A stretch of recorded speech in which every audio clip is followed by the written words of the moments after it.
Hello to everyone, मैं आप सभी का स्वागत करता हूं डिफेंस अड्डा 24/7 के इस प्लेटफॉर्म के ऊपर। स्टूडेंट्स, जैसे आपको पता ही है कि कल एफकैट 1 2023 का रिजल्ट आया था।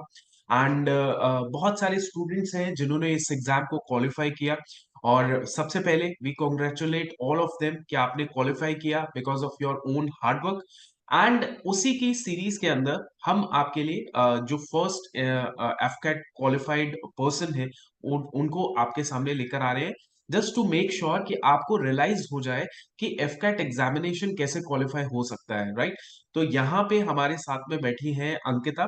अंकिता ने बहुत ही अच्छे मार्क्स से एफकैट 1 2023 का एग्जाम जो है क्वालिफाई किया है। सो मैं ज्यादा टाइम नहीं लूंगा, मैं डायरेक्टली अंकिता के पास जाऊंगा। अंकिता, कैसे हैं आप? बहुत बढ़िया sir. How are you? Okay, I'm good. I'm very good. So, Ankita, first of all, my curiosity is to know what exactly, how much marks you got in your FCAT result. So I got 217 marks. 217 marks तो obviously बहुत सारी चीजें हैं जो इनसे पूछने पड़ेगी, क्योंकि 200 प्लस मार्क्स लाना इट्स लिटिल थोड़ा सा एक चैलेंजिंग टास्क होता है। तो पहले तो मैं आपसे आपका बैकग्राउंड पूछूंगा, your educational background, your family background, and why did you decided कि let's go with the AFCAT exam या डिफेंस फोर्सेस एग्जामिनेशन। Yes.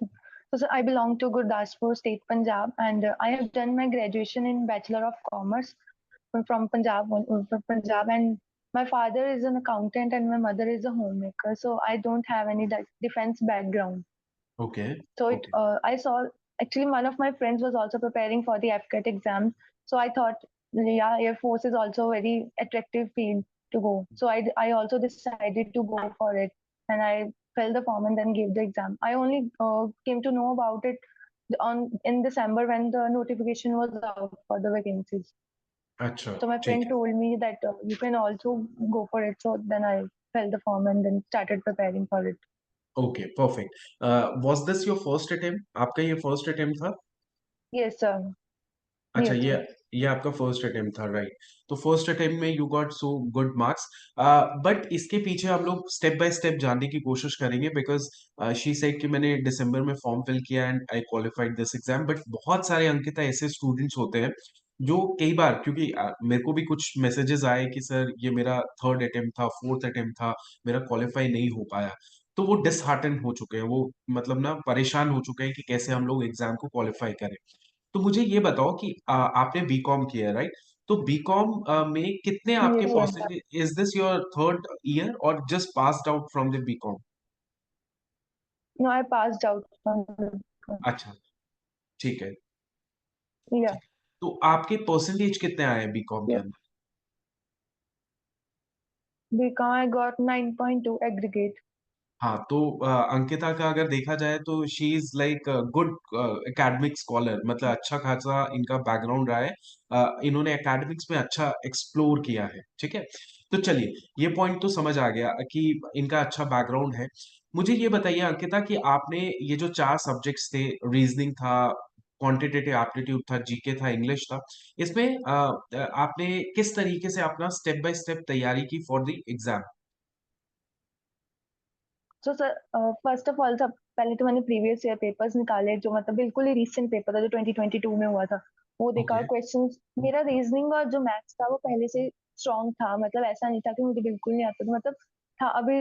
वो होता है ना कि मतलब 3 महीने भी नहीं बोलूंगी मैंने ऐसे जनवरी में भी बहुत लेजी टाइप की प्रिपरेशन करी थी। फेब्रुवरी में मैं थोड़ी वो मतलब सीरियस हुई थी एग्जाम को लेके कि हाँ इस बार करना ही है। तो जब तो यही था कि मेरा रीजनिंग और मैथ्स जो था वो पहले से ही थोड़ा ठीक था कि मुझे उस पर इतना एफर्ट देने की जरूरत नहीं पड़ी थी।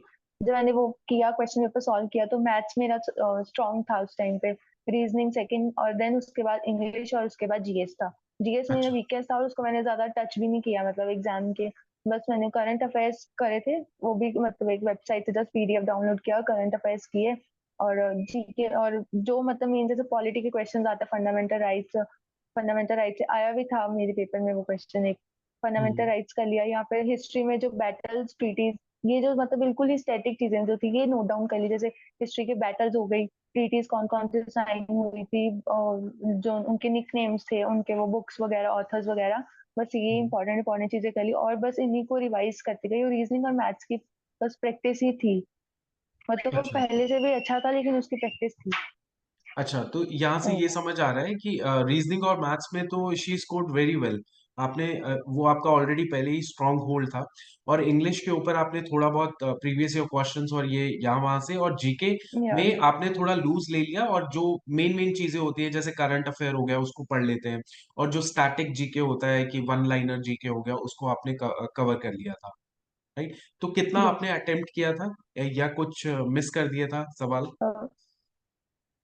मैंने 83 क्वेश्चन अटेम्प्ट किए थे, और हाँ जी। उसमें से मतलब जो मेरे रॉ स्कोर है वो 209 था, मतलब अराउंड मेरे 73 करेक्ट हुए थे और 10 जो थे वो इनकरेक्ट थे।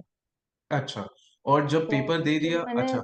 हाँ जी। 17 क्वेश्चन हाँ जो जी। मैंने 17 क्वेश्चन स्किप करे थे उनमें मोस्ट उसमें अराउंड 9 to 10 क्वेश्चन जीएस के ही थे जो मेरे स्किप हुए थे बिल्कुल ही। मतलब अच्छा। मैंने वो गेस भी नहीं करने चाहिए, वो जो क्वेश्चन मुझे बिल्कुल नहीं आते थे। बस मैथ्स और ओके रीजनिंग में मैंने छोड़ा नहीं था कोई, ये था। Okay okay. सो यहाँ से ना एक बहुत बहुत क्लियर चीज समझ आ रही है कि जितने भी बच्चे हैं जिनका मैथ्स और रीजनिंग स्ट्रांग है ना, तो आपको जीएस या जीके का टेंशन लेने की जरूरत नहीं है। जीएस जीके में करंट अफेयर्स पढ़ लो, और जो वन वन लाइनर चीजें होती हैं वो पढ़ लीजिए। जिनका मैथ्स और रीजनिंग स्ट्रांग है, और जिनका एवरेज है सब्जेक्ट, तो उसमें तो फिर आपको इंग्लिश और जीके जीएस भी बहुत अच्छे से थोड़ा कवर करना ही पड़ेगा, बेसिक और बेसिक से लेके मॉडरेट लेवल तक का।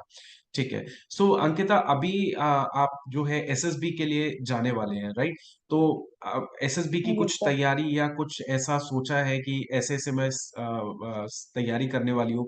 बिकॉज आपको जो है वो लोग भी सुनने वाले हैं जो आप ही के साथ ही हैं, मतलब जिन्होंने एफकैट को एग्जाम को क्वालिफाई किया है। So what is your strategy for SSB?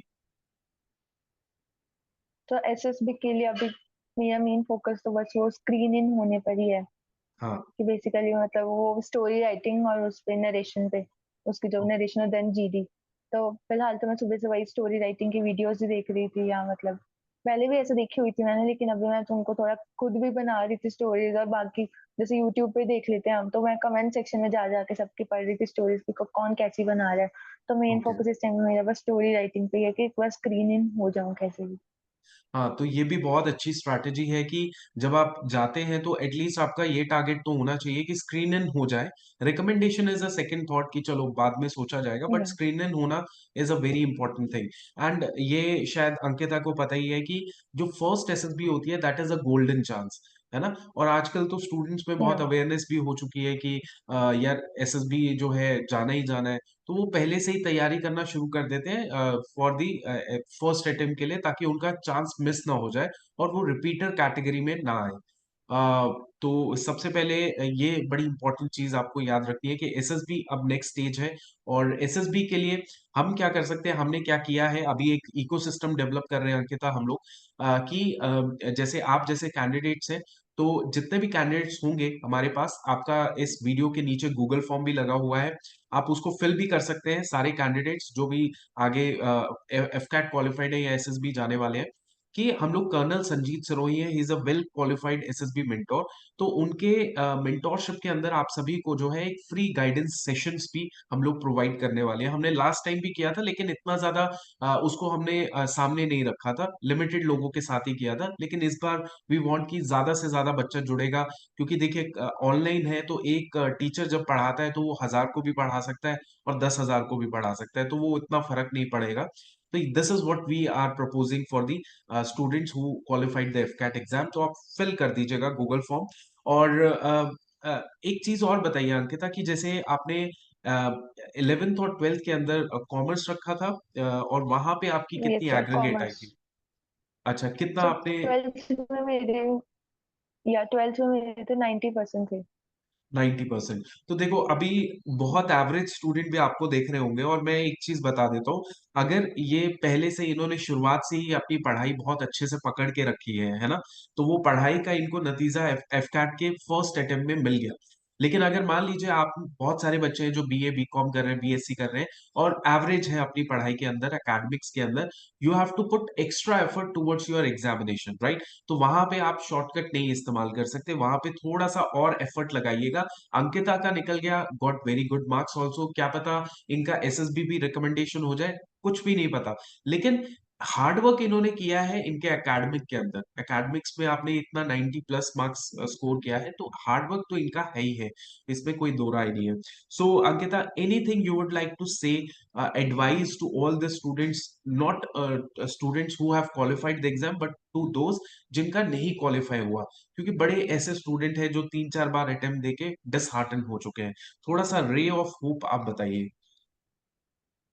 Sir बस ये है कि जो आपके स्ट्रॉन्ग पॉइंट्स हैं उन पे ज्यादा फोकस करो। मतलब ऐसा हो जाता है कि हम अपने नेगेटिव्स पे फोकस करते, जैसे जीएस जो है वो बहुत ही वास्ट था मेरे हाँ लिए, वो जी। नेगेटिव था मेरा, मतलब वो वीकेस्ट था, वो बहुत ही वास्ट है। मतलब हम उसमें मुझे कुछ पता ही नहीं है कि मतलब अगर मुझे नहीं, मुझे मैं उन चीजों पे फोकस करूंगी जो मेरे ऑलरेडी स्ट्रॉन्ग पॉइंट्स हैं, या जो मेरे एवरेज, तो जैसे मेरी इंग्लिश थोड़ा एवरेज थी तो मैंने उस पे फोकस किया कि चलो ठीक है इसको थोड़ा ऊपर ले आए, इसका लेवल भी, क्योंकि ये पता था कि अगर 3 सेक्शंस में भी अच्छा स्कोर हो जाएगा तो निकल हम्म, जाएगा ये एग्जाम। तो बस यही था कि मैंने जो मेरे स्ट्रॉन्ग पॉइंट्स थे उन पे ज्यादा फोकस किया, और बस यही था। मतलब ऑलरेडी मैं पहले भी एग्जाम बैंकिंग वगैरह की प्रिपरेशन कर रही थी, तो उस अच्छा। वजह से मेरा ये थोड़ा था कि मतलब मैथ्स और रीजनिंग अच्छा था इस वजह से, और वही परफेक्ट मेरे स्ट्रॉन्ग थे, परफेक्ट। और इधर भी मैंने उन्हीं को ही रखा था। और आप अभी सीडीएस एग्जाम भी देने वाले हो? नो सर, वो नहीं। अच्छा, ठीक है ठीक है ठीक है, नो प्रॉब्लम। तो चलिए फिर अंकिता, बहुत अच्छा लगा आपसे बात करके, और एसएसबी के लिए will help you out for sure, and wish you all the very best of luck for your future endeavour. I hope कि आप जो है थैंक यू। फर्स्ट एसएसबी के अंदर रिकमेंड होके आओ, right? Thank you so much sir. Thank you so much.